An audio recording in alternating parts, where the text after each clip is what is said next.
We are going to focus on agility. Basically, what agility is in a balance training context is our ability to stay strong and stable on our feet while doing things like turning, twisting, bending, and reacting to our external environment. And how we're going to do that is we're going to use these cones right here. Just make sure they're about 5 feet apart. And we're going to be doing some figure 8 patterns through here with different challenges. The first variation is going to be a simple walking figure 8 pattern without any other tools. So basically it means instructing your client or you yourself walking through these cones or these objects here in a figure 8 fashion while staying nice and tight into your turns.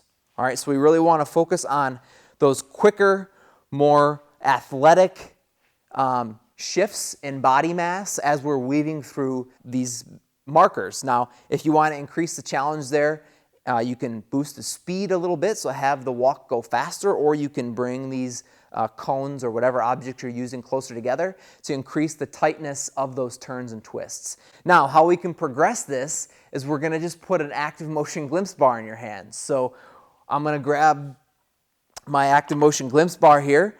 Now, what's really important for this next variation is to have the window turned away from you. So I cannot see the ball bearing shifting yet. All right, so if you have a standard active motion bar, that would be great to use here too. I can't see the ball bearings, but what this is going to do is it's going to give me resistance in my hands that's moving. So now I'm always having to react here, engage my stability system more, become more conscious and aware of my body as I have the bar into my chest, and I'm going to do that same walking pattern here.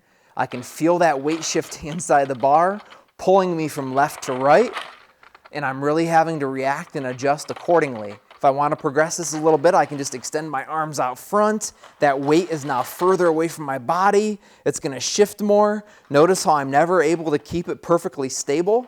The weight is always going to move inside the bar, and that's okay. We want it to move here to throw you off your center. So that's variation number 2. Variation number 3 is where we're going to introduce the visual component. So now I'm going to have to move slower.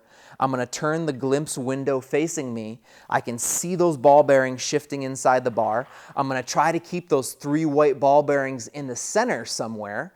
And now I'm going to maneuver through these cones. And this gets extremely challenging, extremely balance focused, as now my visual system is in the picture to a much greater extent, and I'm trying to stabilize those 3 white ball bearings as I weave through these cones. So multitasking, big time, right? That's why it's a level 3 exercise. We combine all these things to get the body and the brain ignited. So those are your 3 agility drills. Just make sure you have the cones here, and you'll be all set.